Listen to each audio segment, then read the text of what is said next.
Hey everybody, it's me, Angel Benton, and it is time for another edition of Angel Sudsy Recap, where we delve into the world of daytime television and we do a few reality shows on the side. And one of those reality shows that we're doing is Below Deck. But before we get into that, so I'm still here in San Diego, and when I first came in, I was trying to because normally when I do these recaps, I'm sitting on my bed, wherever, my bed is. Except when I'm in Las Vegas. I'm in my kitchen in Las Vegas. I'm right in front of my refrigerator.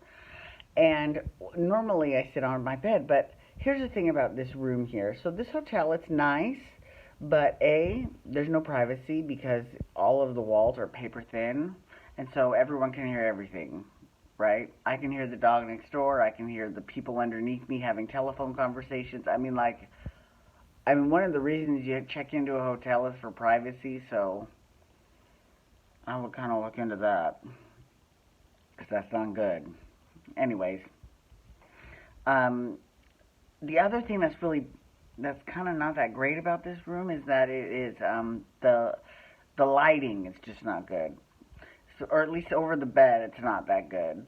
So, no matter how hard I try, there was just all these crazy shadows on me, so I couldn't even get anything to look good. So, so then I was like, okay, well, I'll go sit under a lamp. So then I was sitting under a lamp, but I was still casting strange shadows. So now I'm sitting at the desk of the hotel room. So, just thought I would explain that. I don't know why I felt like explaining that, but it's just a little tidbit, little piece in a day in the life, right? Okay, so let's talk about Below Deck now. Okay, so Below Deck. So last week, Below Deck. So here's the thing: Nico's brother came on, but he came on at the end of the episode. So we'll talk about that at the end of the episode. But for the most part. So they had these obnoxious charter guests, right? So the woman especially was just, actually, sorry, there were two women, and the first woman, the one who was the girlfriend or wife or whoever of the primary charter, she was the one that was the most obnoxious, except there's another woman that was a little bit obnoxious to Jen in the respect that her and her husband were hitting on Jen, like, hardcore.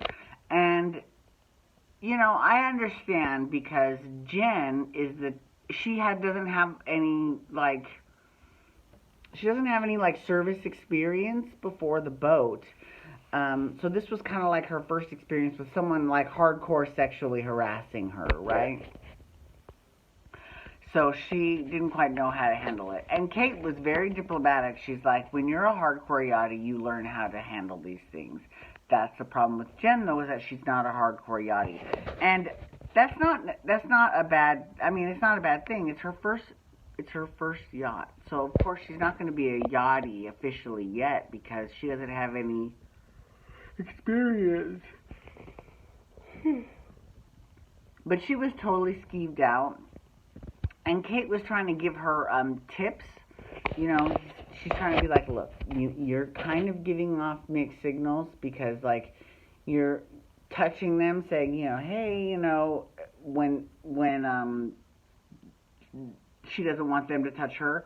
But her whole thing was like, I was trying to keep them away from you. I was trying to keep everyone in the galley because one of the guests came down to the galley, and that's when, Jim was like, hey, and so I get where they're both coming from, because Kate was saying you got to just be careful about the way, and she's saying there was a reason why I was doing those things, but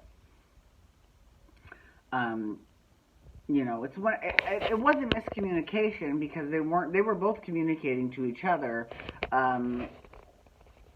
It was just a weird situation for the interior crew, this charter. It was very strange. Now the deck crew, first of all, I've got to say, I've got to give it up to Baker, because EJ's pretty cute. I'm sorry. He is really, really hot. Really hot.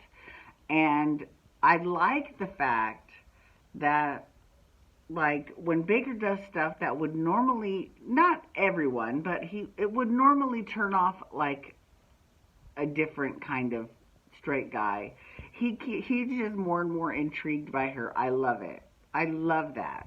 That makes him hotter to me, actually. It really does. He's really super cute.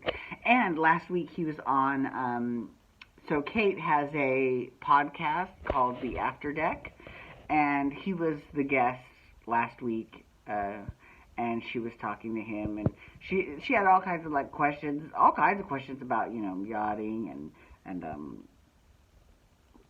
they weren't like I want to know questions, but they were like the audience wants to know questions, and about, like, being Canadian, and I think she said something like, when you're Canadian, well, he said that, oh man, you don't want to get on my bad side, and she's like, what, are you gonna bake me some cookies? Or it was something like that. It was crazy. It was so funny though. But they had a really good relationship. So Kate and EJ, they really got along well. So, and a lot of the people that I know, no, not a lot of the people, a few of the people that I know that have worked with Kate, most of them all love Kate, right? So I think that's great. I really do. I love her. I think she's fantastic. And Hannah too. I love the Chief Stews. I really do. Okay. So having said that, let's talk about the deck crew. So despite the fact that we did get to see a little bit of the romance between Baker and EJ, which was good, right?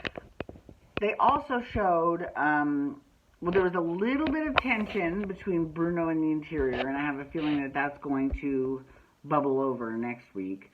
But there was a little bit of tension between Bruno and the interior, and Bruno was like, oh my god, these interior people are the worst. If they did this on a cruise ship, they would be fired. But having said that, having him said that, this is what I feel about that. If you're on a cruise ship, obviously your duties are going to be split up. Like, you don't have the same person mixing your drinks that you have cleaning your beds, that you have serving you dinner. Like, those are all separate people. And absolutely, if I was just cleaning someone's room, I would be the best room cleaner there is. Or if I'd be the best bartender, or I'd be the best server. Like, those are the interior has to do all of those, right? Because they're on a yacht, so they've got to do everything. So it's not quite the same thing as being on a cruise ship. It's a little bit different. So, where he's saying, oh, if you did a cruise and you were that awful, you'd be fired. If I just was a room cleaner and I didn't do my job that well, yeah, okay, I can see being fired. But if I had to do everything on the fucking cruise and I didn't do everything 100% correct, I don't think that the cruise ship would let me go if I was doing my best, right? Okay, so, and there was a little bit of tension because he was asking, Kate, he was like, well, because Kate said something like, how many chefs is too many? And she walked away and he was like, what did she say? And she walked back and she was like, I said, how many chefs is too many? And he says, 2. And she's like, because he was like helping Matt with the menu or something. And on one hand, I can't fault Bruno for everything because Matt is also the one who is like, I need a sous chef, blah, blah, blah. Yeah, but that's not his main job. His main job is the deck, So if everything is fine on the deck, okay, that's fine. You can be your sous chef, whatever. If it's not fine on the deck, then you need to be on the deck.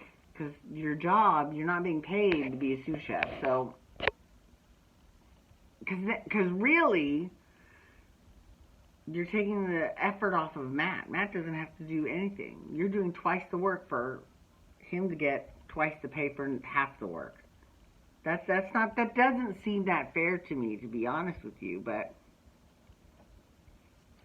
okay, so then also, so Nico was like, I want to step up. I want to be bosun, So I'm going to step up and I'm going to do this this beach party, right? And EJ's like, okay, do it. And of course, it was a huge fucking disaster. It was the absolute worst. I mean, the guests were pissed off because they had to wait so long. Shit kept flying away. Captain Lee was pissed off. He's like, yeah. Yeah. So that didn't go very well. And at least Nico has the balls and the brains to say, you know what? I thought I would be bosun, and clearly I failed. So that's good. However, his brother comes on. They all go out clubbing that night. And it starts, and the way the episode ends was there was a big confrontation between EJ and Nico and his brother. So, we'll see how that goes next week. Anyways, thank you so much for logging on today. I do appreciate it. Please feel free to follow me on Twitter, Instagram, and Snapchat at Angel Benton. You can hashtag Below Deck to talk Below Deck, or you can also hashtag Days to talk Days of Our Lives. I'm so excited the Day of Days is coming. I'm so fucking excited for that. You have no idea. And so the Day of Day. Oh, and you can also hit that subscribe button on my YouTube channel to get my YouTube videos sent to your email inbox every single day. All right, everyone, have a wonderful night. Peace out. Wubba, wubba, wubba.